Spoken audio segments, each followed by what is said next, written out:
Hello, my name is Joe, and I have OCD. And I've had it since my later 20s, late 20s, and I've been through treatment for it. I've been through hell and back. I've been through treatment. I've been so well after treatment that nobody even knew I ever had OCD for a few years, and then I regressed, and now I'm back in treatment again right now, doing ERP, which is the exposure response prevention, which is the therapy, which is the gold standard, which means, well, it's the best method is what they mean by that, and also that you just face your fears. I do whatever I'm supposed to do, not whatever I was going to do, is how I would word that. So sometimes I don't do something that somebody would do, so then I would have to do that, and if I'm not going to, vice versa. So who I do, I have therapy 3 times a week. I do it for myself. I do it because it's a lifetime thing. I need it forever. And it's kind of, it feels good actually. So it's like when you do it, you actually do a good exposure, and you apply yourself, and you're present, and you put some effort in, and you really think, you feel better afterwards, because this is an actual problem that you're solving. It's like a condition that feels different afterwards. So it's just something you don't waste your time doing, because you're literally wasting your time. You get everything out of it you put into it. So yeah, and I started doing this JOCD because to spread just for a number of reasons, is to spread awareness, for one thing, to people what OCD is, what it looks like, and people that are not diagnosed yet that might have it, they can identify with it possibly, get familiar with the treatment, what's the treatment, and then also to show you what the treatment is like. I'm going to do that. So people have questions all the time, and I run into people and they say, they think they have OCD too. So because I have it in the conversation, then all of a sudden they have it. And most people do have it to different degrees, but it's a level that how you can manage it, right? To the level that it impacts you, to where you can or cannot manage it, determines if you're going to get diagnosed with it. And when I got diagnosed, I was like 31 years old, and I remember, man, there's so many things that I did that just wrong, just not normal. Okay, and I couldn't get out of these rituals and these compulsions, man. Major anxiety. I'd wake up with my heart just thumping in the morning. The second I wake up, my heart was racing like it's crazy. I'd be sweating just sitting in chairs. And when I went to treatment, I remember it was leap year 2012, and February 29th was my evaluation for UCLA. Man, that's a long appointment. They make sure they see if you can get into the program. If they think they could help you, they think if you look to you, see if they think that you want help and that you're willing to go along with the program, and if you're able to. And so it's a very long appointment, a lot of questions, okay?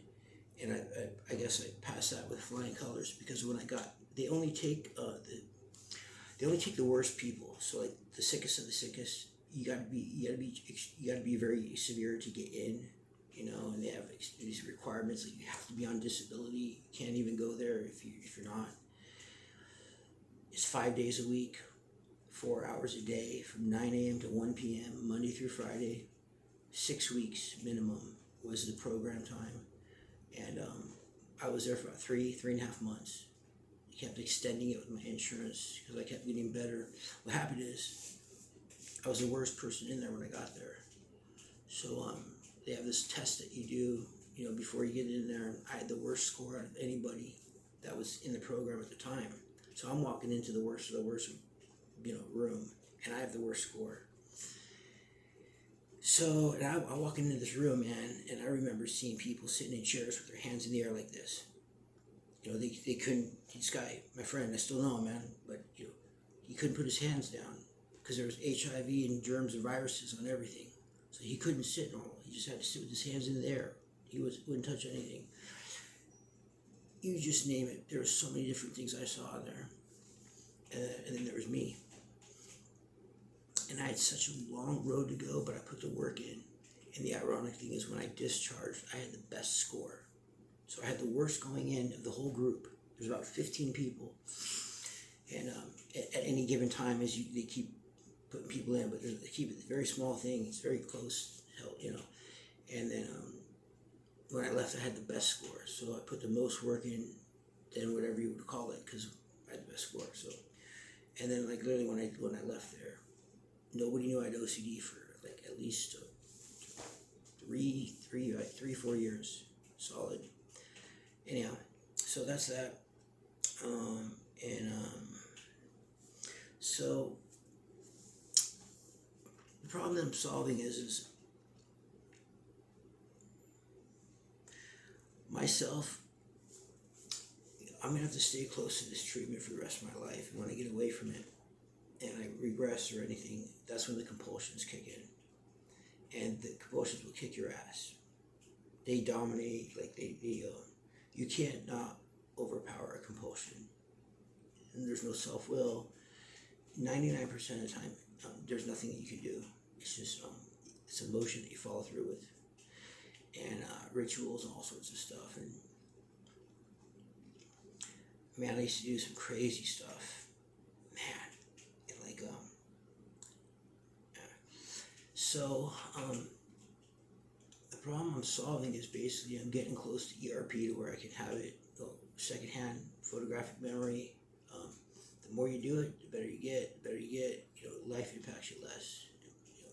Every day something's taking an inch. OCD's taking an inch, or I'm taking an inch. Someone's taking an inch though, every single day, one way or another. And the more inches I take, the farther I get. It's like it gets squashed down smaller. And then it's like a big, literally tug of war rope. It's only so long. And you pull it, you get the whole thing on your side. You squash it down literally to almost nothing. You'll have thoughts, but you don't have any actions, compulsions. It's a vicious cycle, the whole thing. And I'm not a therapist, but the whole thing is that you get a thought that gives you anxiety about some situation, some sort of thing. My OCD is contamination primarily, so my whole world got contaminated. And what I mean by that is everything got chemical or pesticide on it, and it was going to give me cancer 10 years after I touched it. So that fear took me over, and it led me to start washing everything excessively, and I just went crazy from there. It just got worse, more and more and more. And then I also have checking and rechecking, which is where you go through a door lock, for example, or a car, and you can't get away from the door lock. No matter what you do, you lock it, you leave it, you walk. My mind says it's unlocked.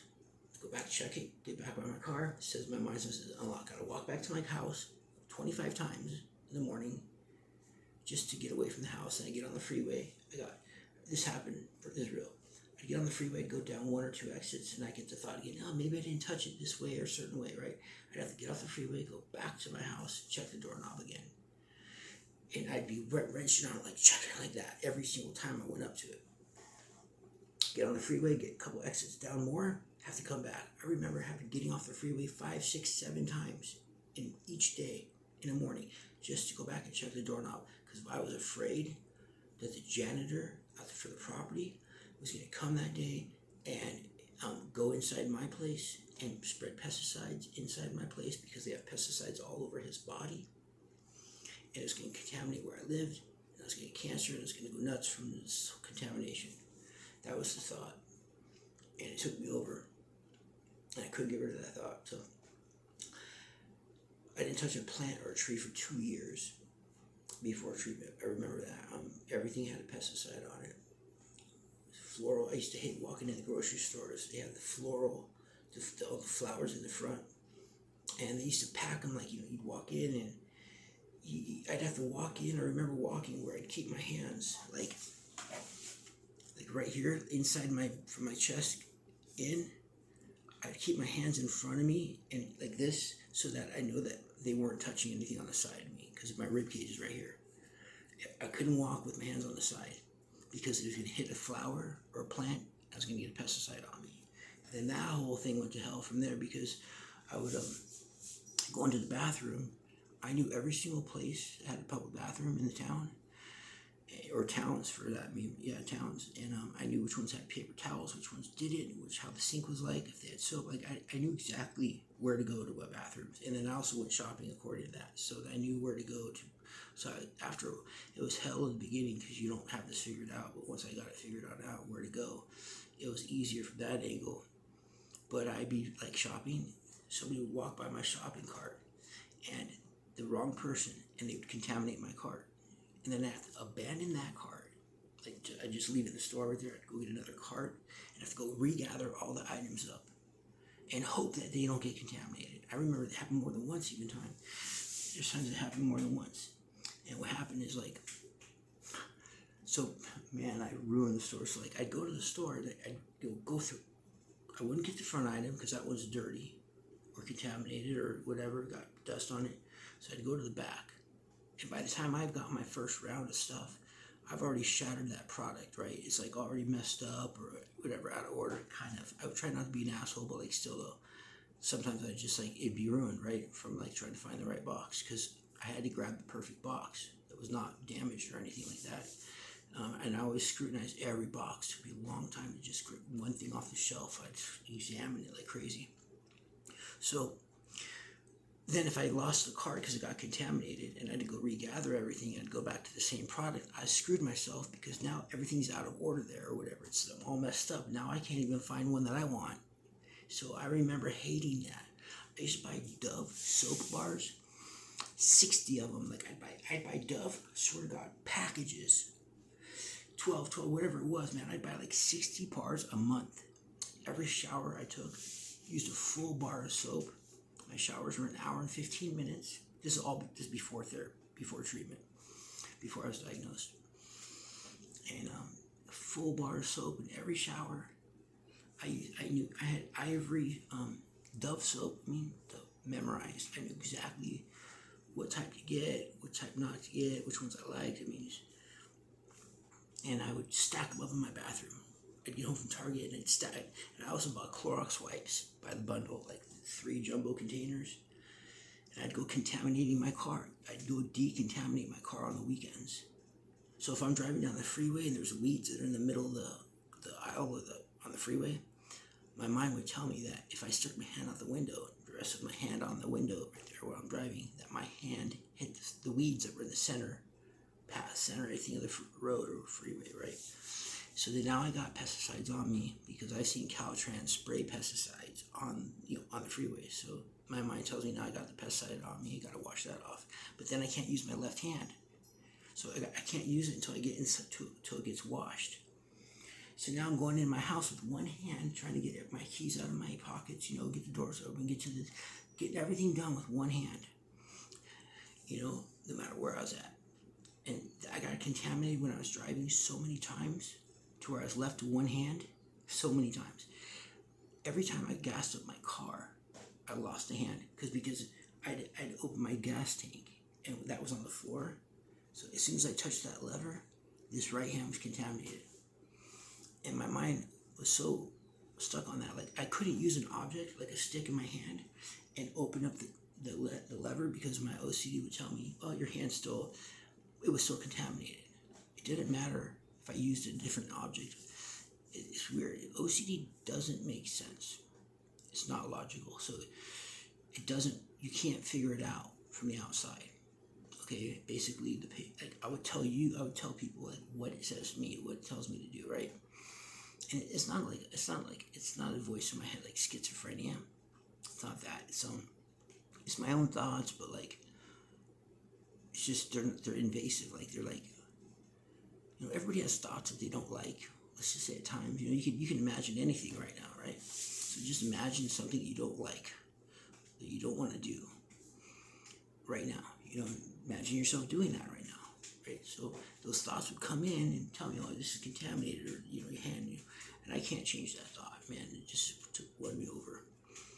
So anyhow, my list of they call it a hierarchy, all your things that are on there. I can't remember how many that were on mine. I think it was like 70 something, but it's a very big number. I think it was either 140 or 130. I want to say 132.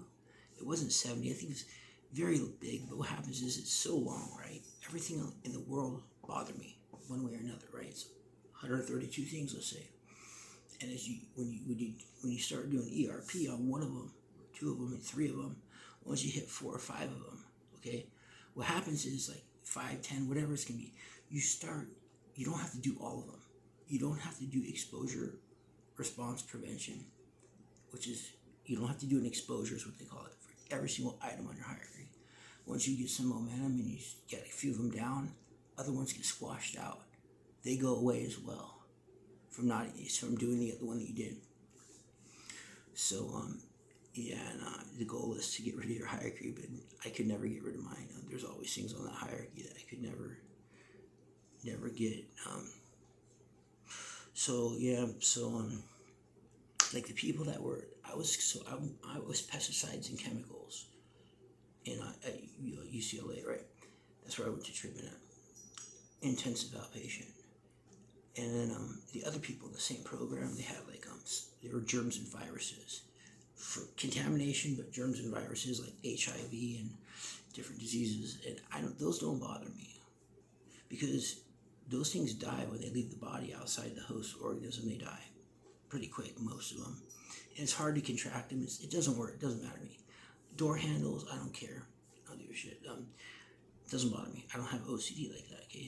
But there's a chemical on there. If I see an Orkin man leaving a bathroom before I walk in there, or he's in there spraying, I can't touch that door handle. There's pesticides on that. That's going to give me cancer in 10 years. But the people that were the germs and virus people, in treatment, they had to walk through the whole complete hospital, right? The blood ward and the cancer ward, where the cancer patients are at, and they're taking blood out now for the blood. They had to walk through that area, and that would drive them nuts. Just walking in an area where blood is being taken, right? And they also had to flush toilets as they walked around the whole campus. They had to go in each bathroom and flush the toilet. They had to flush toilets and turn sinks on everywhere. They had to go touch every handle. I had to go around. I did a lot. We all had to do a lot of things, because you're there 4 hours a day, 5 days a week for 6 weeks, working on your ass. Okay, I had to go around shaking hands with gardeners on the property, fist bump them, start turning on the hoses by myself. The ones that water the school. I had to, when I went shopping for my food, my shopping cart, I had to put all these rat traps, ant traps, pesticides in my cart first. Then I'd go get all my food items and put them on top of the pesticides. And then I'd, get all my food, and I'd check out the front, and then I would just buy the food. And I'd tell the cashier, I'm sorry, I'm not going to get this other stuff. It's too much or whatever. I just say, I'm not going to get this. I'm just going to get this. And that was my, that was what my, therapist told me. That's what you're going to do every time you go to the store. You're going to grab your cart, you're going to put chemicals and pesticides in there, and you're going to put your food on top of the pesticides, and you can do a checkout in the end and go buy your stuff. And I've done that many times, and I also forget to do that. See, here's the thing, I forget to do that just as much as I know to do it. And so that's why this JOCD thing is here, because it helps me to remind myself of the things that I need to be doing. Just like that, I shouldn't be forgetting that. It should be very easy to remember. And there's many other things that go along with what I should or should not be doing. So, I remember taking these jumbo Clorox containers, decontaminating my car on the weekends. So, my mind would tell me, I got pesticides on the car. Oh, by the way, I'd have 3 or 4 changes of clothes every single day. If I left the house and I got contaminated, I'd have to take a shower to decontaminate. I couldn't just wash my hands or whatever.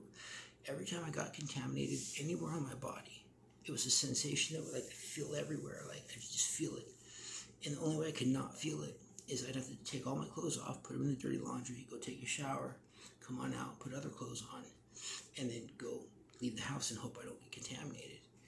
And I got struck out so many times. Like, there's times I remember 3-4 changes of clothes in one day, and I'd be pissed because if it was laundry day and I just went through all my clothes in that one day, then I'm screwed, right? So then I've got to go to laundry again, you know.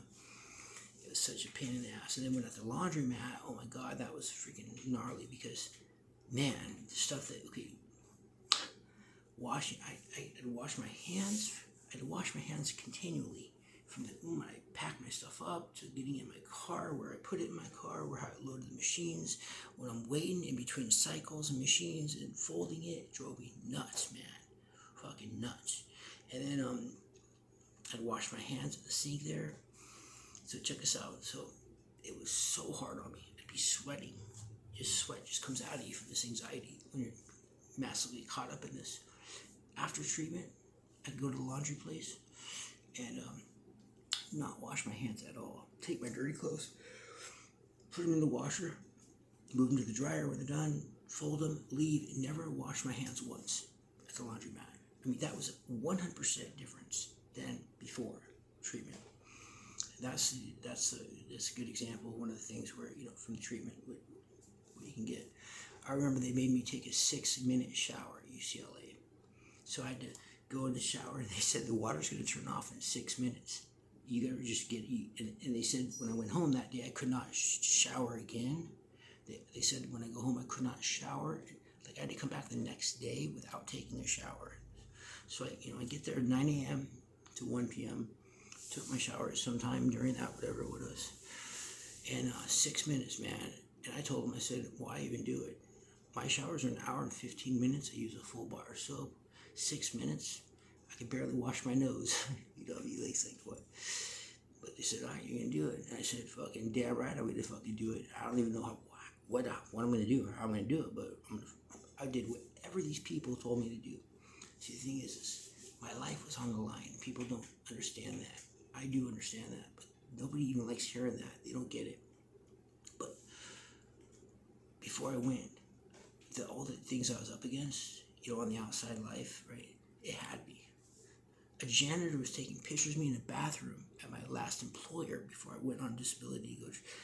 And he wasn't taking pictures of me going. He claimed that I was making a mess in the bathroom.